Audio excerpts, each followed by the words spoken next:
everyone, I am going to be reviewing the Game of Thrones tarot deck. So a lot of people were asking me where did I get it. I actually bought it at Strand bookstore in Manhattan. I was so surprised that they had it, and I originally wasn't even gonna get the deck. When I saw it on Amazon, I was like, but then I went to the store to pick up some books, and I was like, oh my god, I need to get it. I'm gonna get it, and I got another deck also. But I don't really watch the Game of Thrones too much, so I'm probably not gonna be too knowledgeable with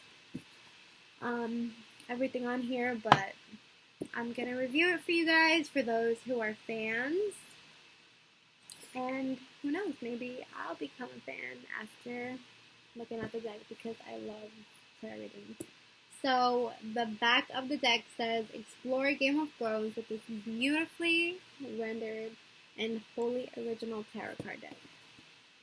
So I already unwrapped it, but don't worry, I didn't take a peek without you guys, but I wasn't gonna have the video running while I unbox it. So here we go. So I took out the cards. I took the cards out of the bag and all that. So here's the book, the guidebook. I actually really love this guidebook. It's so hard, obviously, for a hardcover. Usually the decks do not come with a hardcover little white book. So I think this is really dope and really cool. So it comes with little spreads that you can do, which most every deck has. But I'm definitely loving the hardcover. So durable. So now for the deck. Here are the cards. Here's the backs. I believe they're swords. Alright, let's delve into this. Okay. Here we go with the first card, which is the Fool. So I know this guy, I've seen him around, he's pretty cool. Unfortunately, I don't know the names of the characters, and I feel like such a crappy person that I'm getting this deck and I don't know the names. I only know Khaleesi. So, I definitely am gonna get into it after buying this deck. So here we have the Fool card.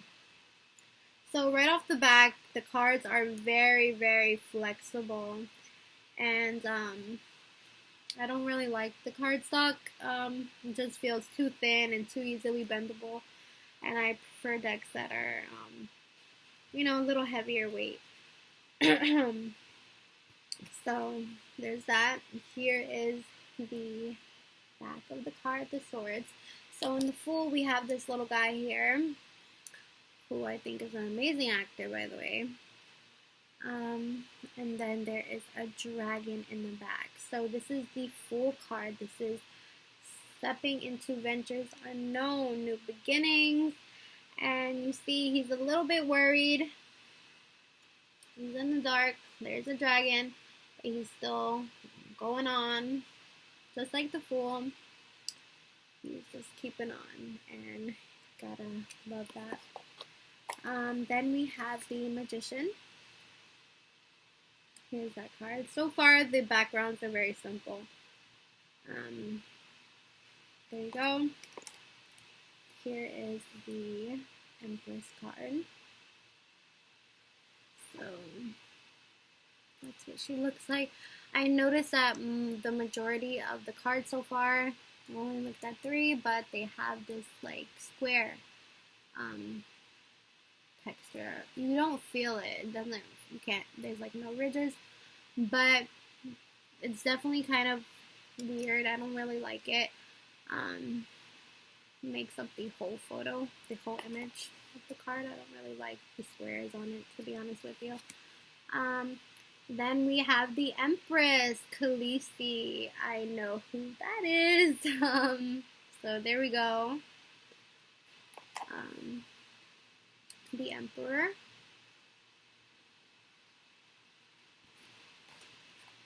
Next we have the Hierophant. Usually I do not like the Hierophant card because I feel like he's judging me and they picked the perfect guy to do that. I mean, look at his face. He's like, really, come on. So,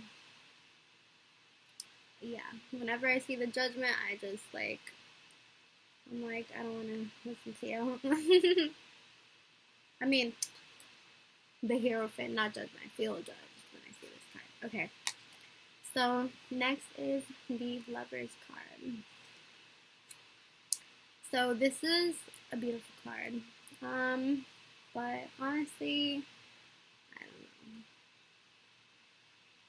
I mean, I like it. I think it's beautiful, but I feel like they could have added maybe a little more to show the depth, I guess. But it's a nice card. I like it. Here we have the Chariot.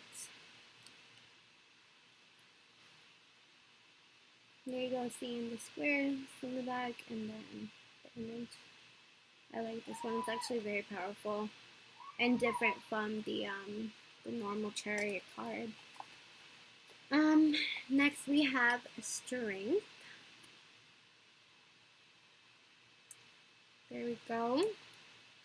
The Hermit. I actually really love this card. It's probably my favorite so far. Then the Wheel of Fortune. Okay, this one is really nice as well. I always look to the Wheel of Fortune card in decks. Like that's my #1 favorite card, and I always love to see how artists portray this card. Next we have Justice.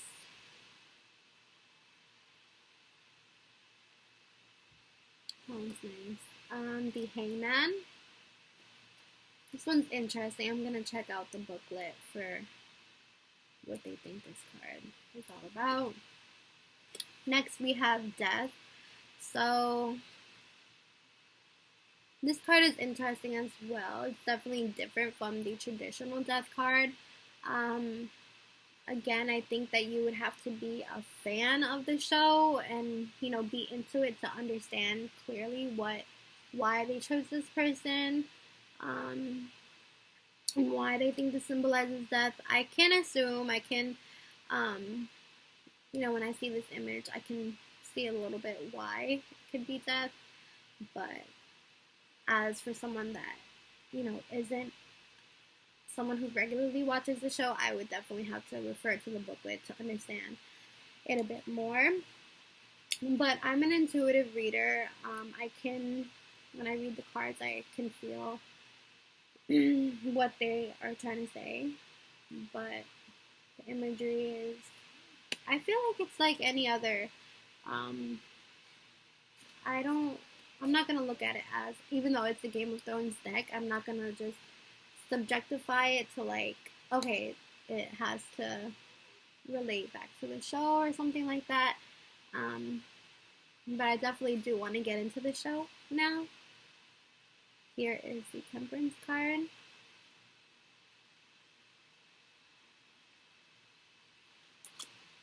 Next we have the Devil. He really does look devilish too.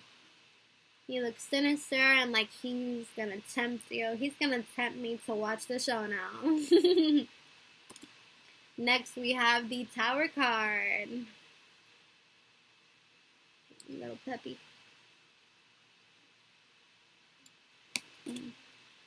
Next we have the Star card. I really like this one. This one is a beautiful card. I like how she's emerging from the darkness, looking out into the light. The star is a card of hope, and I definitely see hope in this card. Looking at the light at the end of the tunnel. Here is the Moon. And it's like the doors are opening to show the full moon. The next card is the Sun card.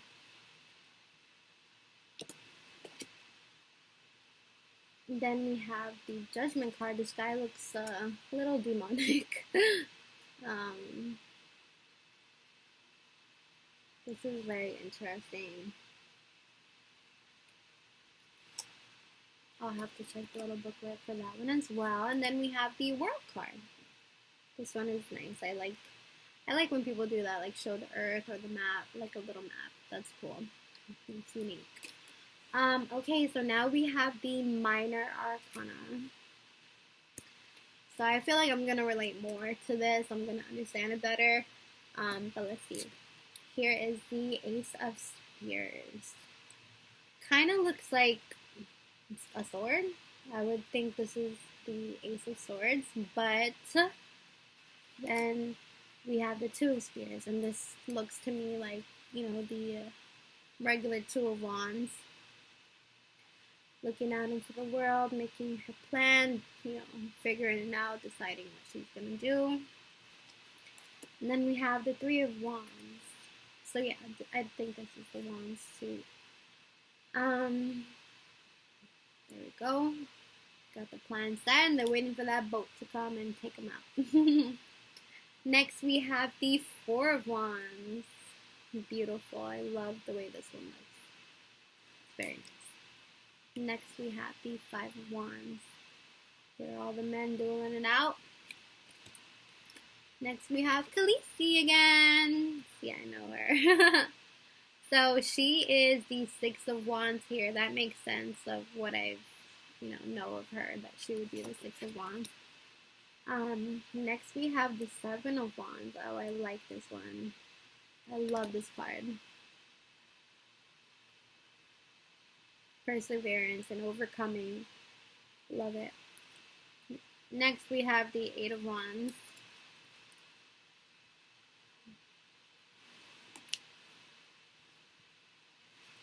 And then we have the Nine of Wands.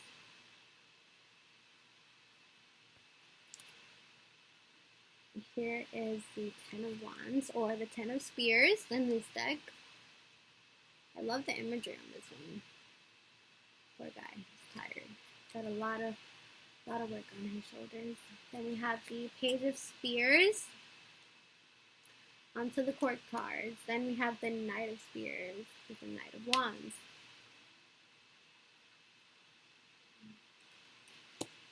Then we have the Queen of Wands. I love this card. So beautiful. Next we have the King of Wands. Now the Cup suit. I love the Cup card. The water signs. Here we go with the Ace of Cups. I love this cup. It's so beautiful. Here we go, so colorful. Here we go with the Two of Cups. So here, this one has Father Smith, I think. Yes, Father Smith, Warrior, Mother, Maiden, Crone, Stranger, I believe, I Am, and then some of the stuff is like erased. Something is mine from this day until the end of my days. So don't really understand this quote. I mean, father and mother, two people coming together, but for the rest of the quote, I would guess that I have to watch the show to really understand what's going on. Then we have the Three of Cups. I love this card. They're all having a great time drinking. I see this as, you know, they had a long day, a war, and now they're drinking and they're just feeling great. Then we have the Four of Cups, the Five of Cups, Six of Cups. I love this card. This just reminds me of the good days. It's summertime, it's nighttime, and you're just with a whole bunch of your friends just relaxing. Here is the Seven of Cups, the Eight of Cups, Wow, this card is really powerful. I like this one. Here is the Nine of Cups. This is me with all my books and all my tarot decks. Just chilling. Here is the Ten of Cups. Just a relaxing night home. That's all you need. Page of Cups. Traditional, like the Rider-Waite with the fish coming out the cup. The Knight of Cups. The Queen of Cups. The King of Cups. And we're on to the Sword suit. Ace of Swords. The Two of Swords. I've noticed a lot of the characters, some of the characters at least, like for the minor arcana, have like no eyes. It's just like a blank face. Three of Swords. Then we have the Four of Swords. This looks like maybe some type of spell work is going on to help that person relax. Here's the Five of Swords. And then we have the Six of Swords. Here goes the Seven of Swords. Then we have the Eight of Swords. This guy looks like he's actually content here. And then we have the Nine of Swords. There we go. And then we have the Ten of Swords. I actually really love this card. It says Traitor. This is definitely a different outtake to the card, but it makes a lot of sense. Then we have the Page of Swords. Next we have the Knight of Swords. And I'm sorry for going a little bit too fast on those other cards. I needed to charge my laptop. It was like literally on 2%. Okay, so next we have the Queen of Swords. So this is a very intelligent, powerful woman. And I know this chair must be very significant. I've seen it a lot when it comes to the Game of Thrones. So I'm going to check the booklet again for that. Here we have the King of Swords. I believe this is the same character that we had for Judgment. I love all the blues. So next we have the coins, the Pentacle suit. I actually really love the take on the Ace of Pentacles with that little coin right there. And then, you know, going on out into the world. I think that's super dope.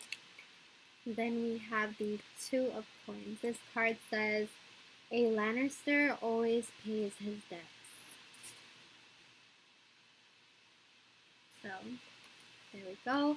And that card is usually about balance, so it makes sense that, I guess, the Lannisters, you know, see that as, you know, they always do what they gotta do. Here we have the Three of Pentacles. Getting started on that work and building it. I love this card. It's a beautiful rendition of the Three of Pentacles. Next we have the Four of Pentacles. Someone that is protective over what they have and also very, you know, confident what they have. They're like, you know, kind of boasting about it.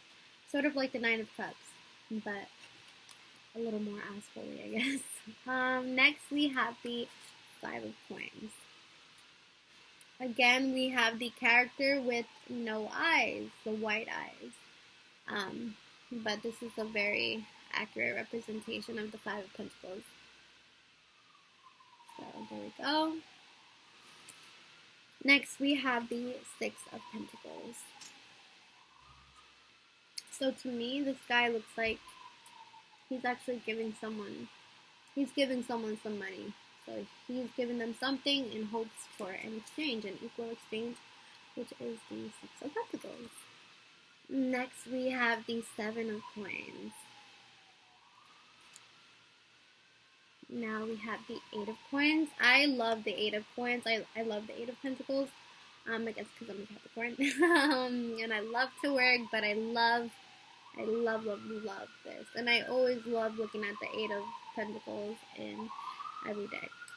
I think it's so interesting to see what the artists come up with. Sorry for the noise if you guys care. I live in a big city, so Then we have the Nine of Pentacles. Khaleesi again with that beautiful outfit that I'm gonna have to borrow. But here's the Nine of Pentacles, a very strong woman who can do it all. Then to end it off, we have the Ten of Coins, which is a great representation of the Ten of Pentacles. Usually you'll see family and, you know, the happily ever after with the Ten of Pentacles, but here you see money and food, which is a good representation of the Pentacle suit because it's all about the material world and what they have, and food and money. Can't get more pentacles than that. And then we have the Page of Pentacles, Page of Coins. I like that card.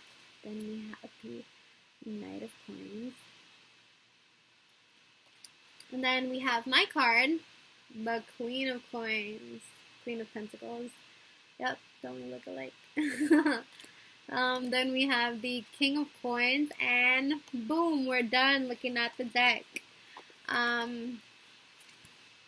So what I would say, oopsie, one of them just fell.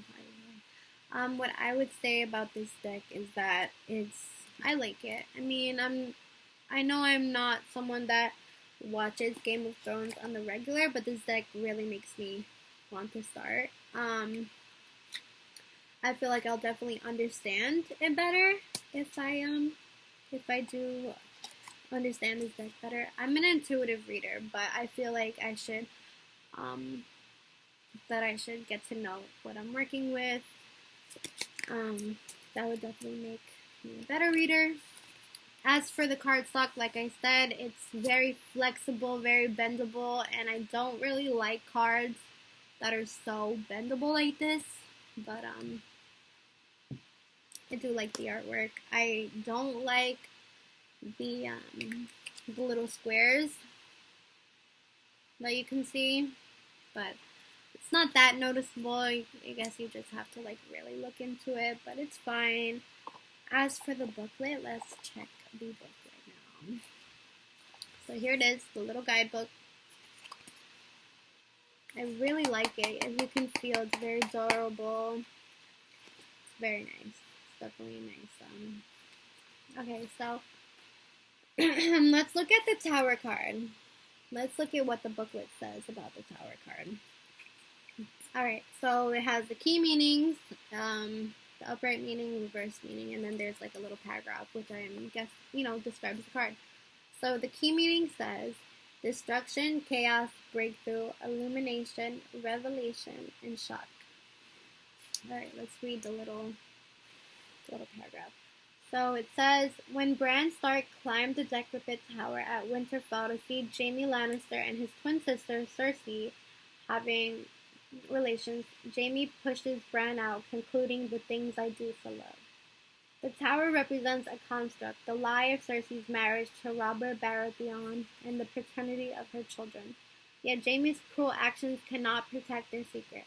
The old Tower of Lies is already unstable. The Lannister-Baratheon power is about to crumble. In Tarot lore, the tarot stands for downfall and the light of truth, and Bran sees the truth of the siblings' relationship, which, if known, will bring about destruction. So, this is actually really great that the creator of this deck decided to add meanings that pertain to the show, because for someone like me that doesn't really watch it, I get a little feel of what the artist was thinking of when they created this deck and why they chose certain things, certain images for certain cards. So yeah, now for the Justice, it says the same thing. It gives you an example. So apparently Justice is Eddard Stark. I have no idea who that is. Like I said, I don't watch it. That's actually really great. This is a deck that people that don't even have knowledge of the show can still see, can still use this deck. Yeah, this is really great.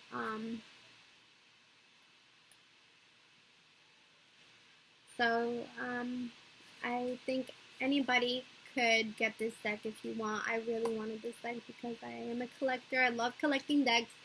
And I do want to see this show. And I think I'm going to start now because I need to. But that was, this is my first tarot review. I hope you guys enjoyed it. If you would like to see more, subscribe. I plan on reviewing the Victorian Romantic that I'll be getting next month from Baba Studios. And I hope you guys enjoyed this one. This is my first time making any video. But thank you for watching. Subscribe, and if you would like a tarot reading, check my about section or check below, and you'll get the details. So thank you for watching.